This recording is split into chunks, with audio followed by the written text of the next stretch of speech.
Hello and welcome to another Daily Muppet.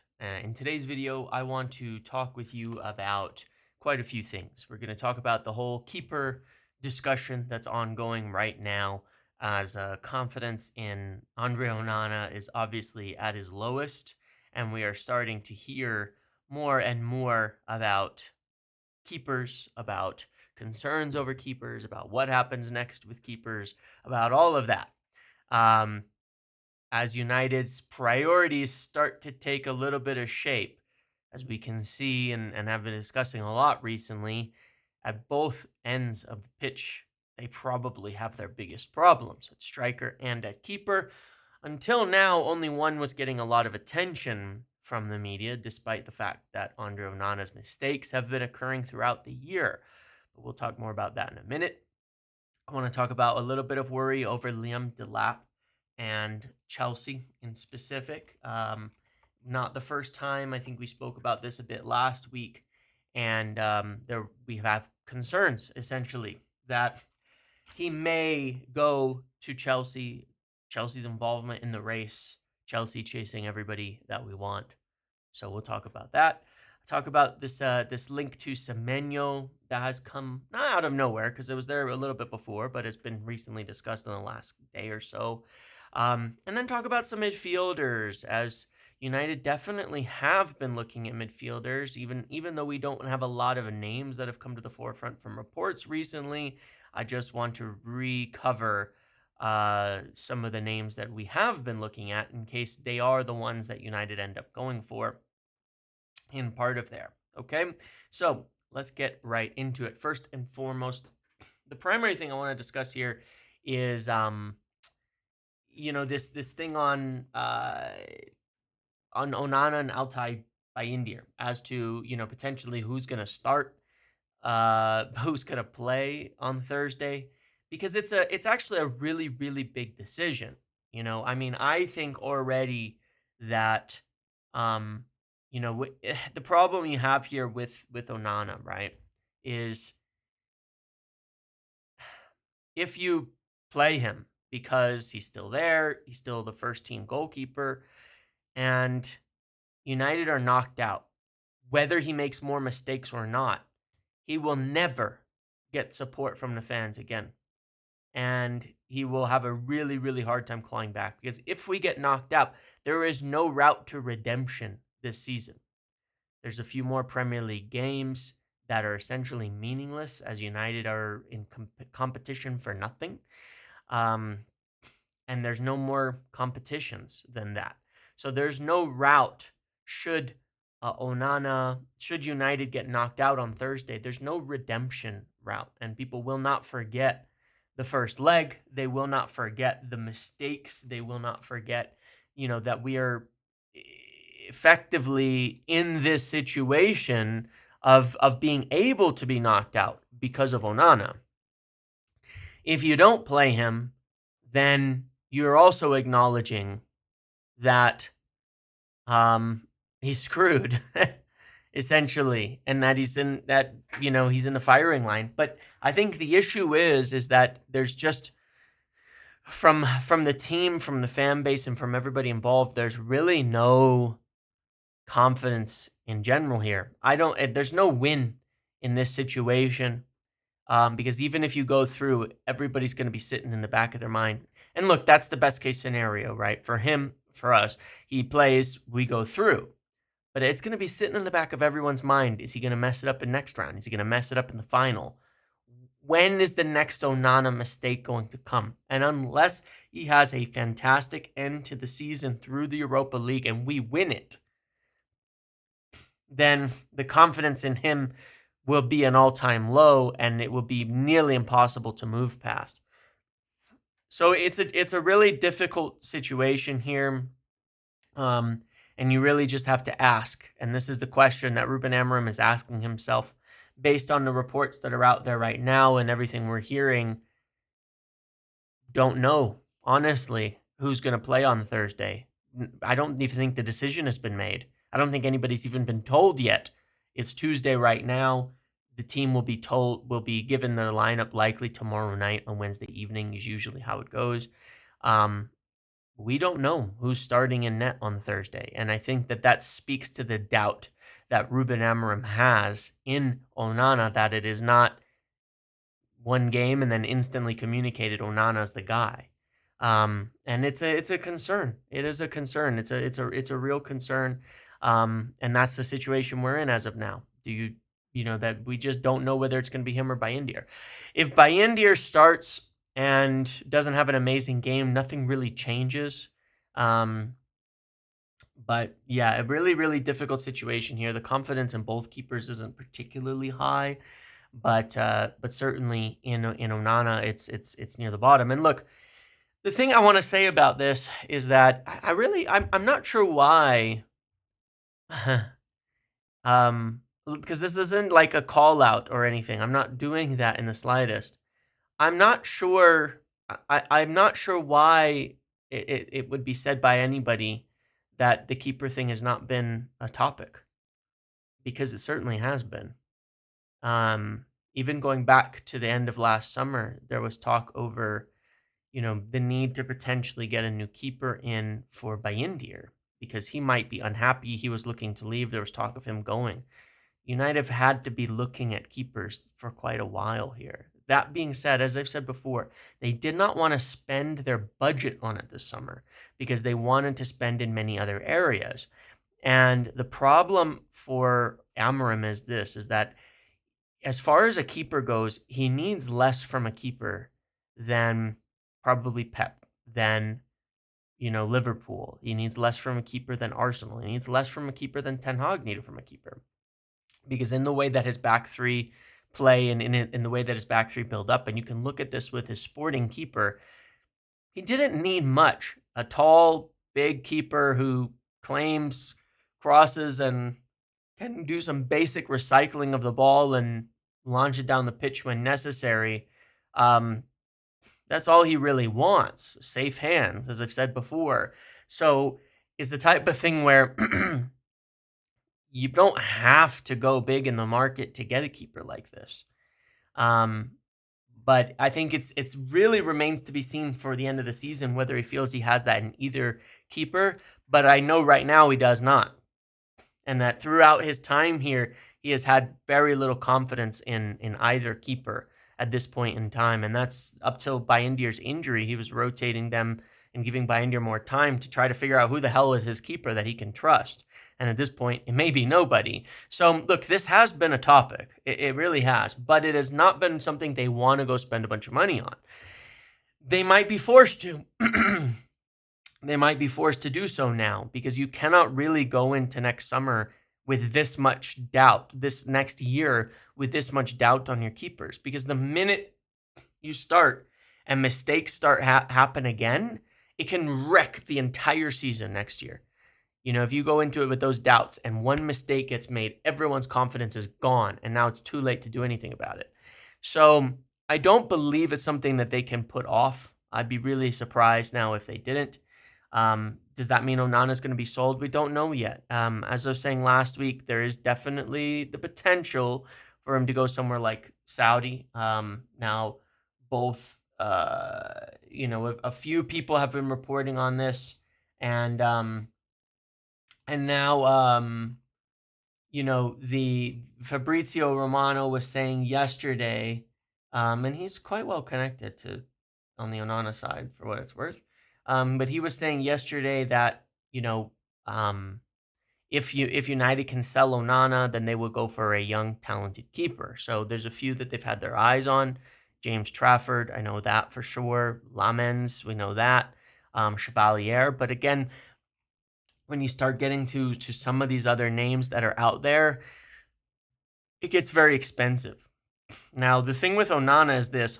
He's got 27 million left on his amortization as of this summer.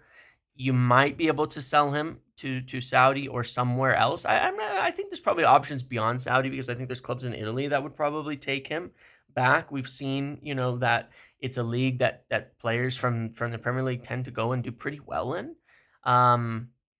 So there might be other options beyond Saudi, but that's one. And United would effectively need to get about 20 million for him. They don't have to necessarily reach 26 because they can take a small loss on it if it writes off the amortization as well, and they can kind of break even. The problem is anything you buy then is actually added to the top. What I mean by that is that if you were to sell him for 18 million, and he's got 27 million left, you take a 9 million loss, but you're also writing off the 9 million. You end up the same as where you started, but you no longer have Onana. You get rid of his wages. They are significant. They are in the 175K bracket, something like that. So if you went and got a new young keeper on 75K, well, that actually enables you to spend 25 million in the market. So there's a world where they only have to sell him for 18 million, and they could buy a 25, 30 million pound keeper that's on low wages. And I think that if you were to ask everybody today, would you sell Onana to bring in, somebody for 25 million to just a young keeper to just be a pair of safe hands? I think most people would say yes. If you were to ask them, would you bring in spend 25 million to find some experienced keeper to come in, someone like Romero that we don't have, I think most people would say yes. And I think that you could probably find someone in the market, in the keeper market, for that price. I really do think you can, where you don't need a world beater who's good at absolutely everything. You just want safe hands. I think you could find a keeper like that for 25 million. One of the things that's crazy is that, in Laurie Whitwell's article on Onana, he was talking about how, the worry over parrying it into danger. And here's the thing. He's been doing that for months. And again, I say this dropping of him, this concern right now is not new. It was not just because of the Europa League game. It's been a buildup of errors all season that have been having them think, hey, we might need a keeper. We need to keep looking at this. But what's crazy is that he indicated in there that this was highlighted before we even signed him, and that the recruitment wasn't the recruitment was the whole recruitment team was not in total agreement over signing Onana. There was definitely not unanimous agreement. So I wonder why we signed Onana, and why the concerns over him, just like the concerns over ever signing we did under a certain manager, that the recruitment team were not all in agreement on, ended up not working out, because we could have signed Emiliano Martinez, or we could have signed Diogo Costa, and I think we'd be in a better position today. But regardless, it's a big issue, and it's one that United are probably going to be forced to address now in summer. And obviously Thursday could have a massive impact on that, because if Onana is dropped, that's the end of it. If he plays and United are knocked out, it's completely the end of it, but it also has a massive, horrible effect on the club as well. And all of us as fans, it becomes irredeemable. It becomes public enemy number one, essentially. So yeah, it's a really, really rough situation, but I think United are going to be forced to address this. And they do have people in mind, but again, they didn't want to spend much budget on it. So we're going to have to see. The other possibility is that Onana stays. Bayindir sold for 10 million, gets to play the rest of the season out, gets sold for 10 million. United would make a little profit there that would enable them to do about the same thing in the market.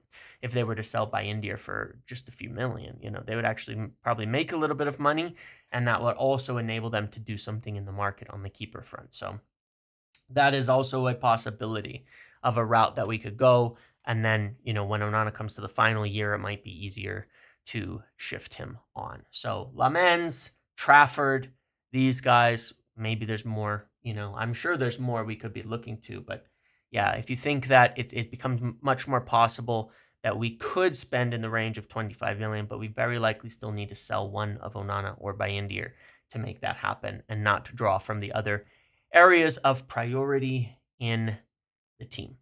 So now I want to talk about Cunha Delap. Because obviously we kind of spoke about this last week, that I still think it's a little bit odd just how blatantly out in the air and in the open it was and has been, that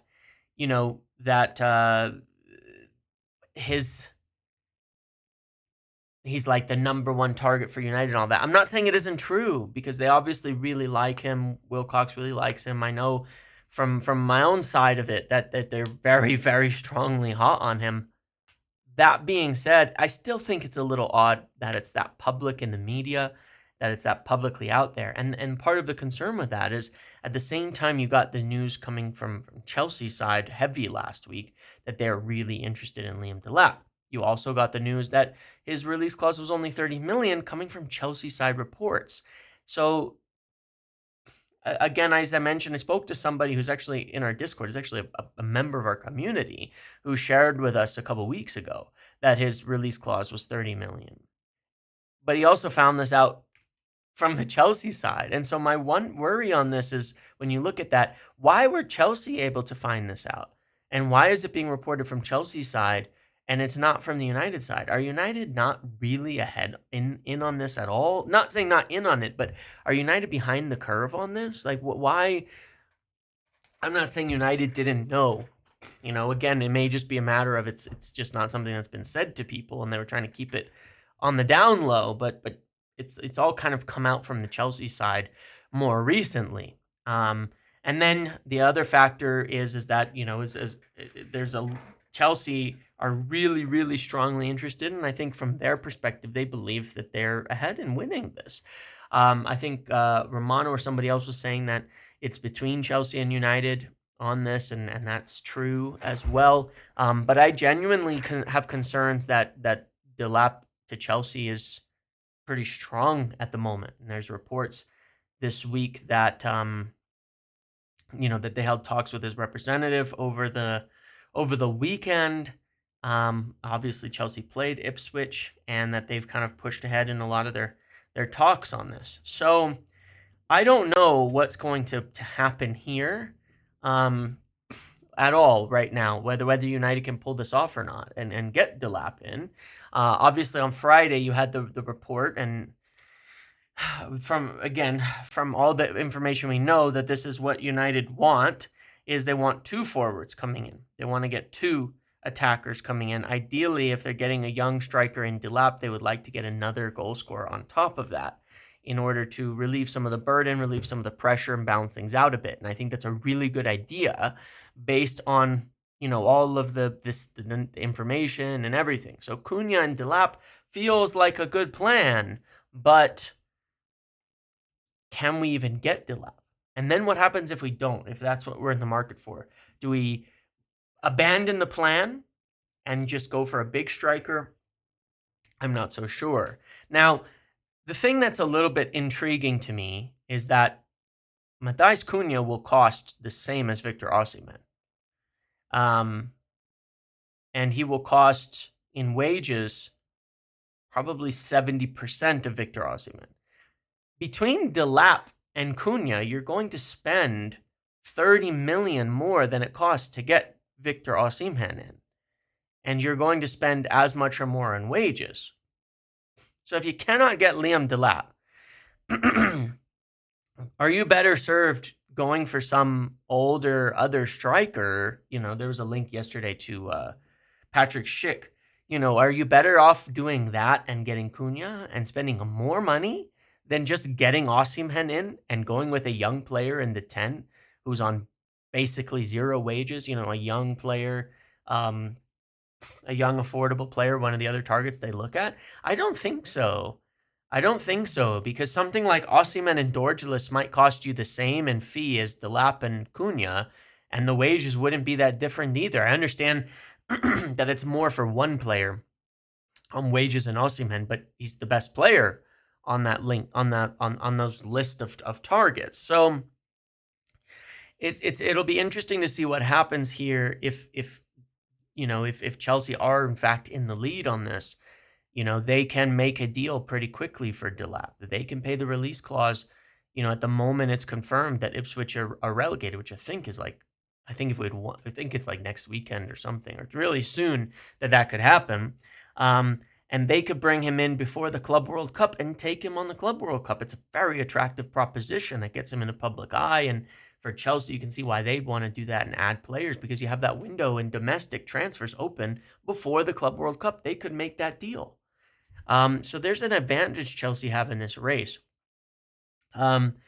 again, as I've said before, they are interested in the bigger striker. They haven't like fallen away from getting a top striker coming in. It's just the difficulty of the situation. So, we have to wonder at the backup plan here to this. If they miss out on Delap, do you still get Cunha and then go for something else, or what do you do? And we really don't know on that respect, because it feels as though all the eggs are in the Delap basket, and maybe Wilcox is convinced he can get it. But from the Chelsea side, I think they're fairly confident that they can get, Liam Delap in too. So I'm not sure what happens here, but it is concerning seeing more reports, more stuff from the Chelsea side and from people I speak with, a feeling that Chelsea are perhaps leading this and perhaps in ahead on this deal.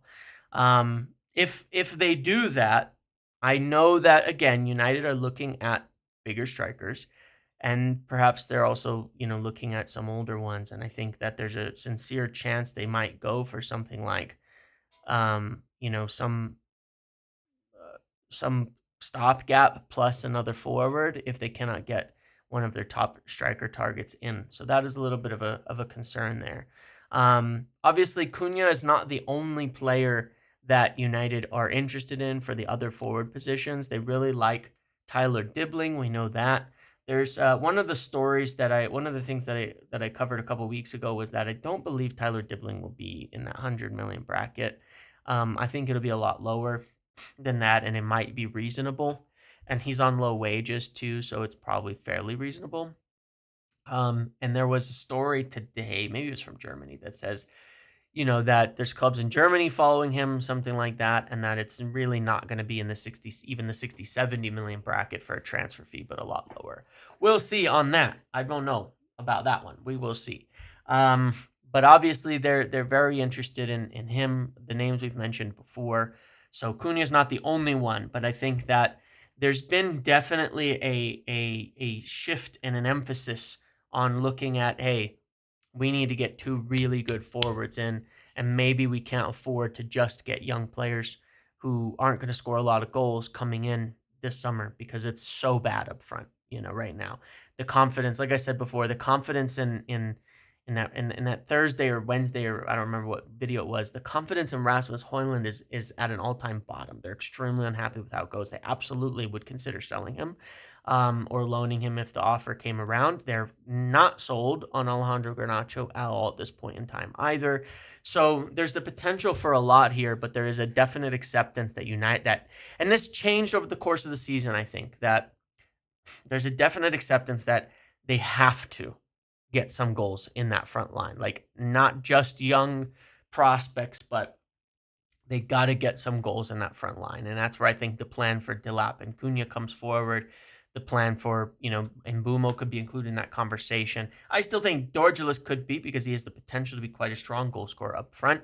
But then also, again, the potential for another. Now, there was another name linked to us, which was Semenyo, which was one linked to us by the link was kind of there, but then Ornstein was talking about him the other day as well. Now, I think it was taken a little bit out of context if you watch the interview on NBC. Not out of context because he said the words, but kind of like, it was he when he goes on NBC and does those interviews, a lot of times he's just giving words, to just kind of talk about things, and it's not taken as seriously. It's not an article. United are trying to sign Semenyo, but I think Semenyo is one of those options we would add to all those list of 10s that we covered and went over, that United are interested in. Now, he's a good player, a good carrier of the ball, a good dribbler. He's strong, he's aggressive, and all of that.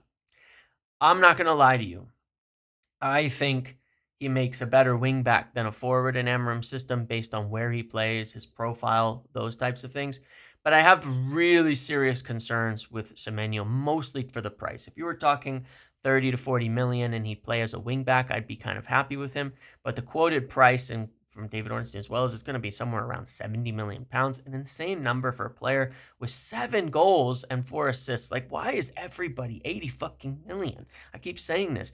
Every player, and he's not even that young, he's 25, every single player who's producing anything is 80 million as in the forward position. What is that? Now, maybe it's just because Bournemouth don't have to sell and all that. Either way, I have serious concerns with him, and I'll tell you why. A lot of how he plays and what he does in the front line is similar to Garnacho. He is a player who will carry the ball, run forward, and shoot in extreme high volume, and he is a crap shooter.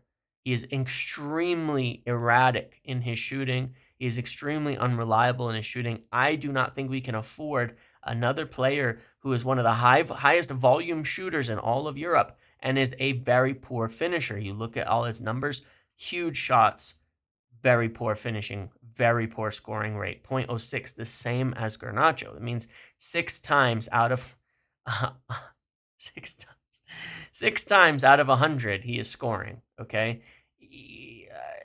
That's not good enough. That's not what we need. He's not really much of a passer. He is a player who, again, is going to get on the ball. Let's look for the carrying. He's a better dribbler than Garnacho, mind you. He has a very high rate of success in dribbling, but he's going to get on the ball, he's going to dribble, and he's going to shoot. I don't think we need another player who's going to do that, who's going to shoot at a super low range, at a super low rate. That being said, if you moved him a bit further out, he's very good on the ball. He's fast. He's physical. He wins in the air. He's just not the great shooter. Could you put him out wide at a wingback position? Sure, but you're not going to pay $70 million for that. I would avoid this one a lot, and I don't think United will go and pay $70 million for a player like him. One of the things, though, that is true, that I think with Amorim coming in, there was definitely some recognition of that matters. Is I think that they have recognized the need to potentially add some Premier League talent to the team. Players who can come in and make a difference. Ruben Amorim is somebody who really, you get this from Portugal. You get this from some Portuguese players, because Bruno is the same, wanted to go to England no matter what. There's a recognition that the Premier League is a little bit different than other leagues. This is a huge mistake Ten Hag made in his assessment of the team, and the recruitment with the whole club under him was a complete disregard that the Premier League is different, that you do need something different for the Premier League than you would in other leagues. Ruben Amorim has recognized this. He's commented on it. He's talked about the difference and why Anthony can succeed in La Liga and not in the Premier League and all that. He knows the difference, and it has been a big influence from him as well to say, look, we need to get some players from the Premier League. One, because we know they can deal with the physicality, the pace, and the difference in the league. And two, it's a faster transition. They can come in and start producing right away. So there's an obviousness that they're looking at players in England, not just the Premier League, but in England, in order to not only, but they're looking at players in England that can transition right away. You take a Cunha Delap, he's already producing 12 goals in England, so it makes sense that he comes over. You expect him to produce goals. You take a Cunha, he's producing goals in the Premier League. You take him over, you expect him to produce similar. And so I think we will see, I think it's one of the things we have gotten wrong the last few years is not getting some players from the Premier League. And we wanted some. Michael Elise obviously would have.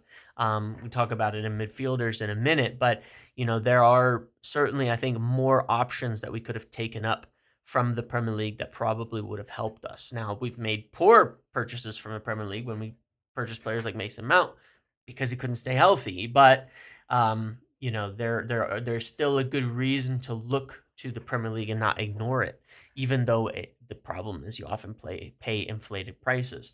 So there's a lot of options in here. And as far as my understanding is, if United do not get Delap, then I wouldn't rule out, again, still going for a bigger striker, but it's all to play for.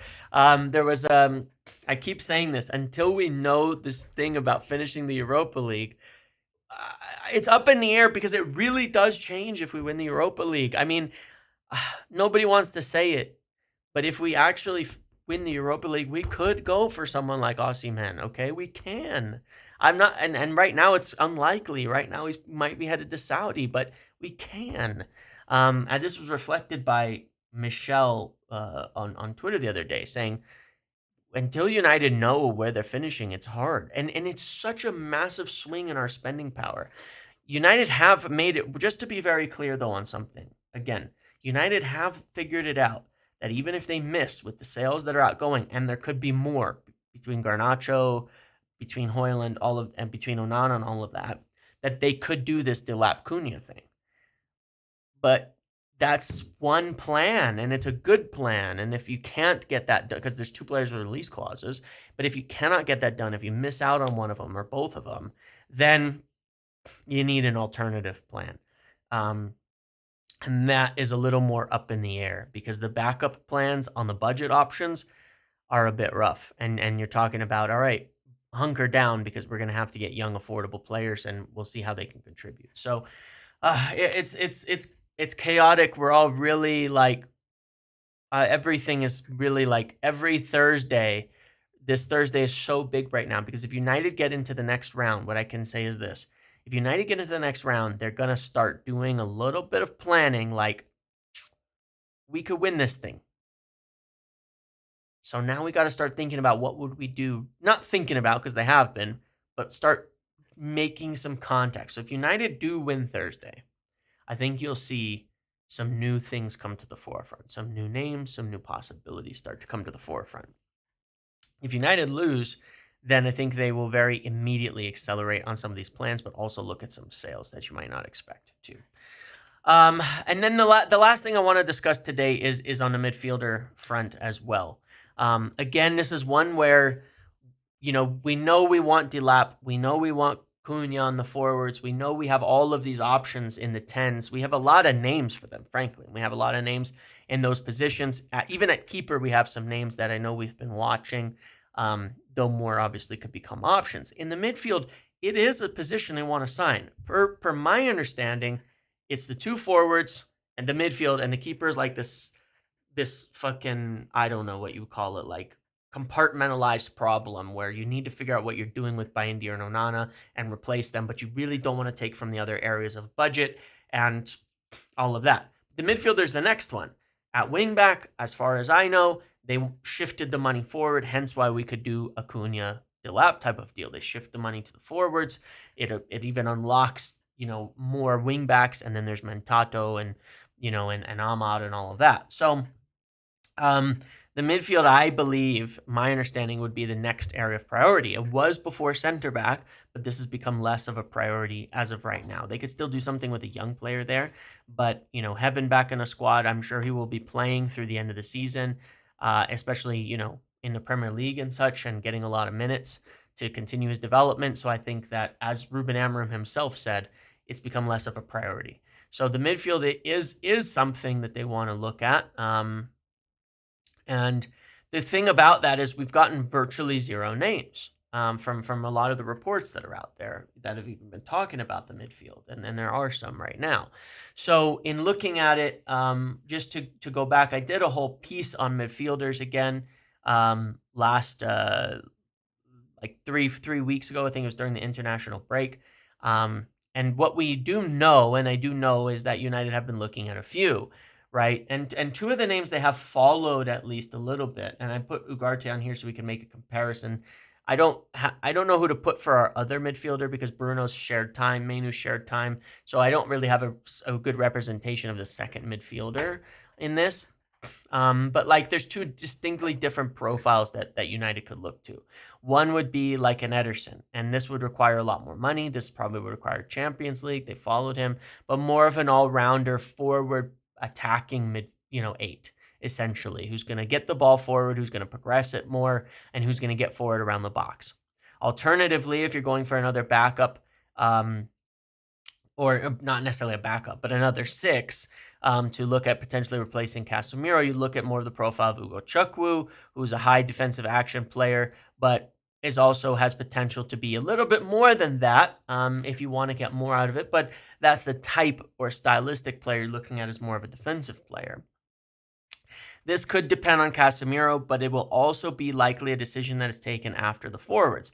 If you get enough forwards in, if you get 2 pop forwards in, if Xerxes stays, if you have all of that, you may end up I don't think we will. Look, Bruno recently has consistently been pushed into the forward line.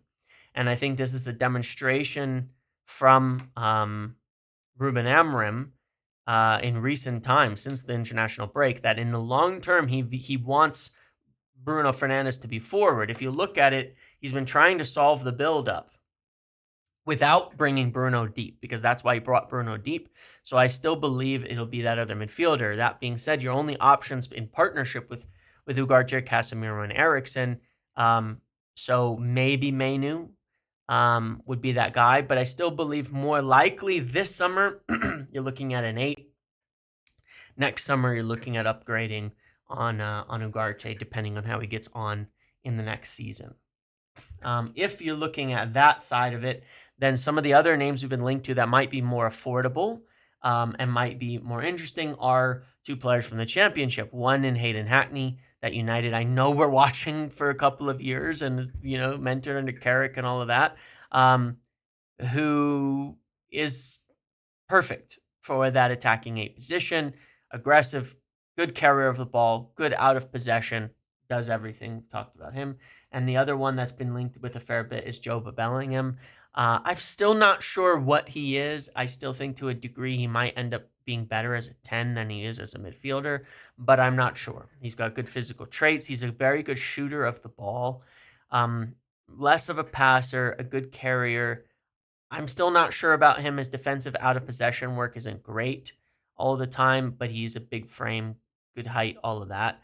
I don't know about him. I'm still not sure where he'll end up as a player in terms of his best position.